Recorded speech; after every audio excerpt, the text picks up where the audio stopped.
Setelah kehancuran pasukan Raja Abraha, kota Mekah semakin ternama. Dari kota inilah sejarah manusia paling mulia dimulai. Ka'bah sebagai jantung kota Mekah semakin ramai dikunjungi para peziarah. Demikian pula para pedagang. Mereka datang dari berbagai penjuru jazirah. Namun sayang, Ka'bah mulai diselewengkan fungsinya. Akibatnya, kejahiliahan merajalela. Bahkan pada masa itu, memiliki bayi perempuan adalah hal yang sangat memalukan. Aib bagi keluarga. Sehingga sebagian dari mereka tega membunuh bayi perempuan mereka sendiri. Di tengah kondisi masyarakat jahiliyah itulah Nabi Muhammad dilahirkan. Bayi luar biasa itu lahir dari rahim seorang wanita mulia bernama Aminah. Pada saat itu ditandai peristiwa-peristiwa yang luar biasa. 10 balkon istana Kisra runtuh. Juga padamnya api-api yang biasa disembah oleh orang-orang Majusi.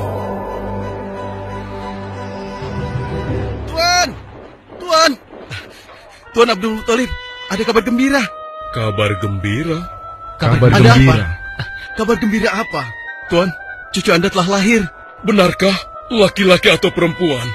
Laki-laki, Tuan. Subhanallah, Alhamdulillah, Allahu Akbar. Kalau begitu aku ingin segera melihatnya.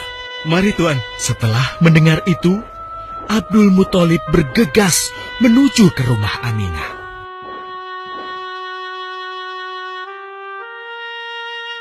Ah, cucuku, kasihan engkau terlahir yatim. Dengan penuh kasih sayang, Abdul Muthalib membawa cucunya ke Ka'bah. Ya Allah, jadikanlah cucuku ini menjadi seorang yang mulia dan terhormat, sebagaimana Nabimu Ibrahim alaihissalam.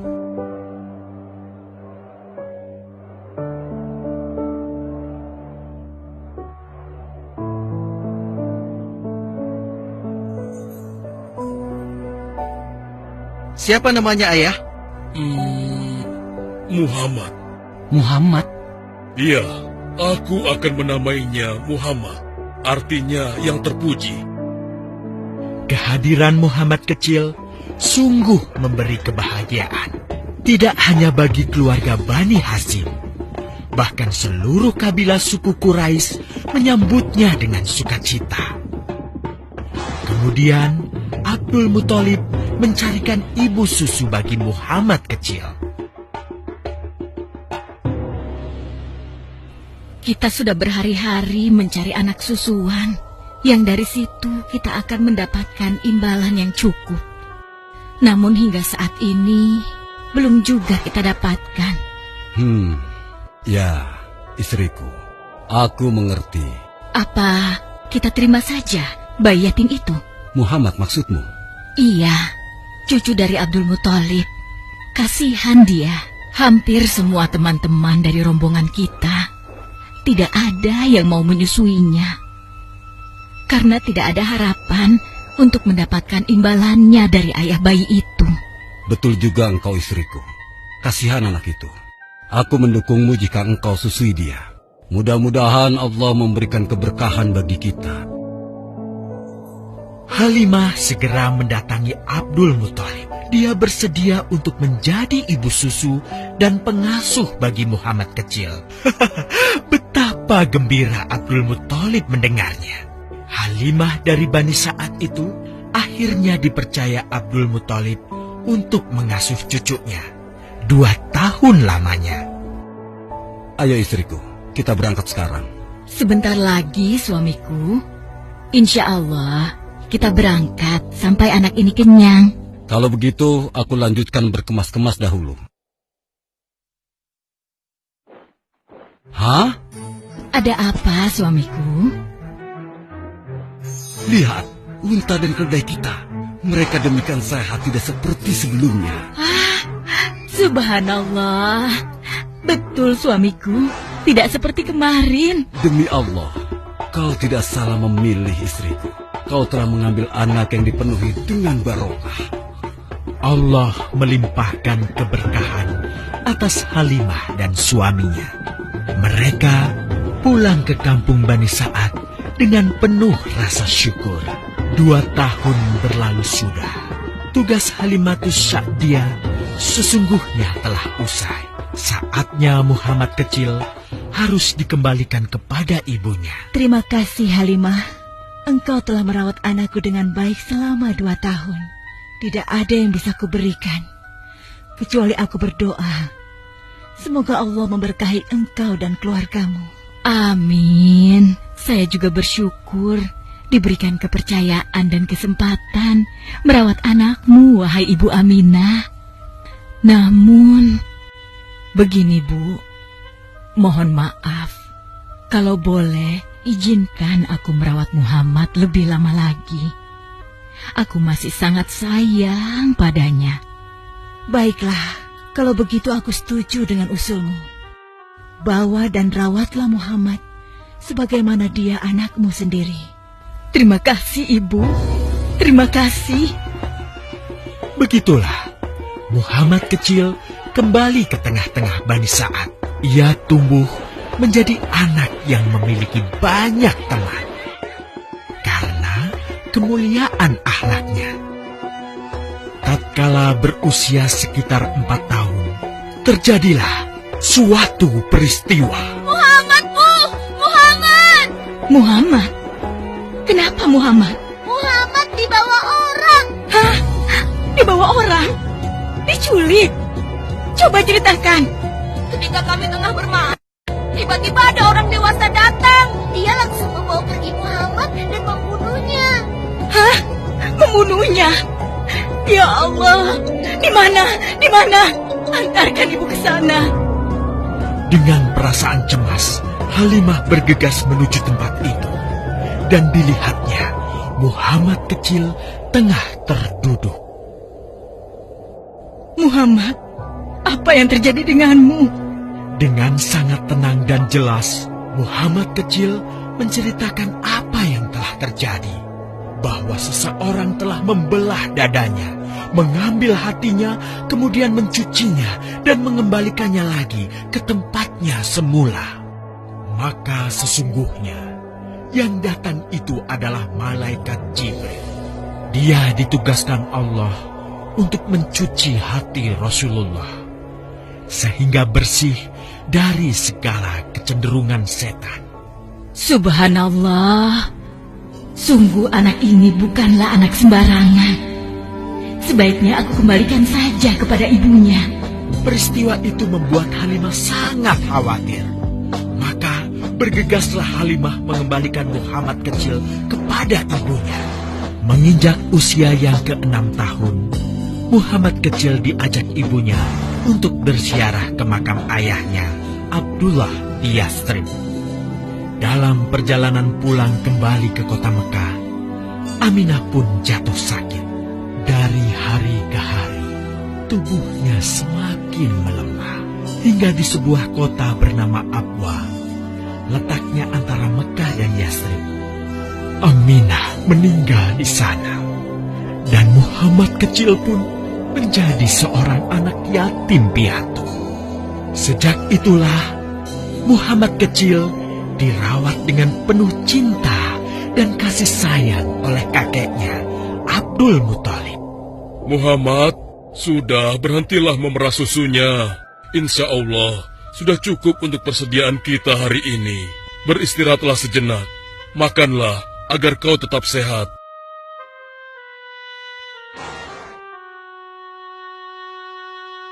Ya Allah, betapa mulia akhlak cucuku ini. Namun, kasih sayang Abdul Muthalib tidak berlangsung lama. Saat usia Muhammad 8 tahun, Abdul Muthalib kakeknya yang sangat menyayanginya itu meninggal dunia. Kemudian, pengasuhan atas Muhammad pun beralih ke pamannya, Abu Thalib. Muhammad kecil tahu betul betapa sayangnya pamannya kepadanya. Di mana Muhammad? Ia tengah mengembalakan kambing milik salah seorang penduduk Mekah, suamiku. Sejak kapan dia keluar rumah? Sekitar waktu subuh tadi. Subhanallah, betapa baiknya akhlak keponakanku ini. Ya Allah, maafkan ketidakmampuanku mencukupi kebutuhan keponakanku. Sayangi dan berkahilah dia. Jadikanlah dia orang yang mulia di antara manusia. Hingga saat usia Muhammad menginjak 12 tahun, pamannya Abu Thalib mengajaknya berdagang ke Syam. Sampailah mereka di satu daerah bernama Busra. Saat mereka beristirahat, datanglah seorang pendeta menghampiri. Wahai saudaraku, selamat datang di Busra. Tampaknya kalian bukan orang sini. Dari manakah kalian berasal? Terima kasih saudaraku. Kami datang dari Mekah. Lalu, siapakah gerangan anak ini? Ini adalah keponakanku. Muhammad namanya. Apakah engkau bertanggung jawab atasnya, Tuan? Ya. Kemana ayahnya? Ayahnya sudah meninggal sejak ia masih dalam kandungan. Oh, apakah kini dia yatim piatu? Benar. Aku sungguh beruntung bertemu dengannya. Beruntung? Beruntung apa? Sungguh, keponakanmu ini adalah orang yang sangat istimewa. Oh ya? Ya, dia adalah seorang nabi, seorang utusan Allah.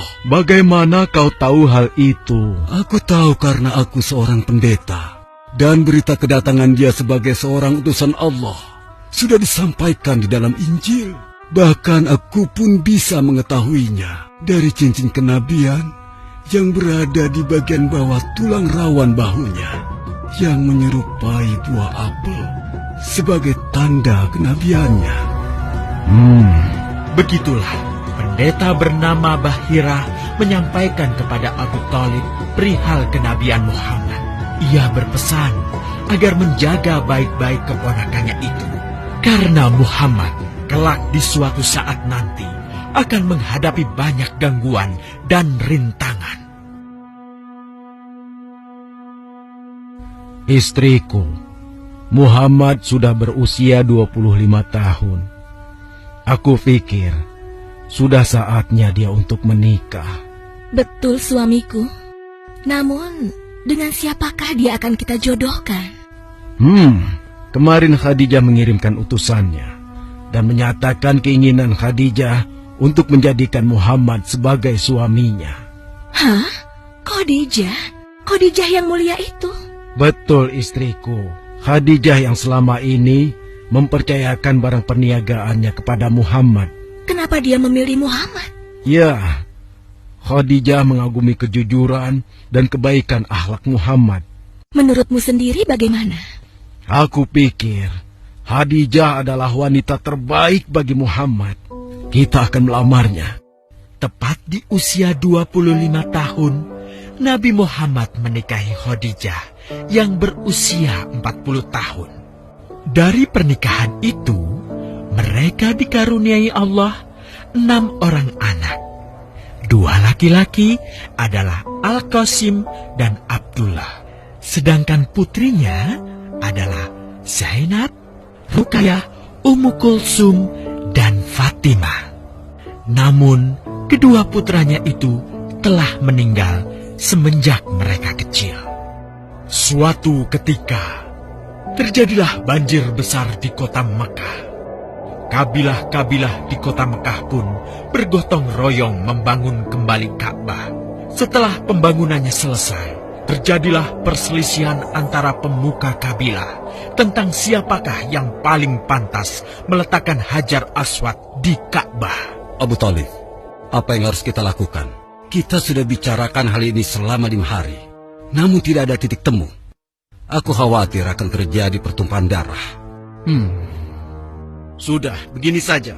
Kita sepakati bahwa masalah ini kita serahkan kepada takdir terbaik. Lihat pintu masuk Ka'bah itu. Siapapun yang pertama kali akan melewati pintu itu, dan siapapun dia, kita tidak boleh menolaknya. Setuju? Aku juga setuju. Baiklah, aku setuju. Aku juga setuju. Baiklah, kita perhatikan bersama. Tidak lama setelah kesepakatan itu, atas izin Allah, Nabi Muhammad menjadi orang pertama yang memasuki pintu menuju Ka'bah. Alhamdulillah, segala puji bagi Allah. Ternyata Muhammad, dan memang dia adalah orang yang tidak pernah kita temui ada celah. Betul? Betul. Iya, Betul. Nabi Muhammad pun menerima kepercayaan itu. Dengan kebijaksanaannya, Nabi Muhammad meminta sehelai kain, lalu meletakkan Hajar Aswad di atasnya. Nabi Muhammad mempersilahkan seluruh pemuka kabilah untuk memegang ujung-ujungnya dan mengangkatnya secara bersama-sama. Setelah sampai pada sudut Ka'bah, giliran Nabi Muhammad meletakkan Hajar Aswad di tempatnya semula. Terhindarlah perpecahan di kota Mekah. Meskipun demikian, kegelisahan masih terus menggelayuti hati Nabi Muhammad. Kejahiliahan ada di mana-mana. Kezaliman dan kemaksiatan terus berlangsung. Ia tak habis pikir.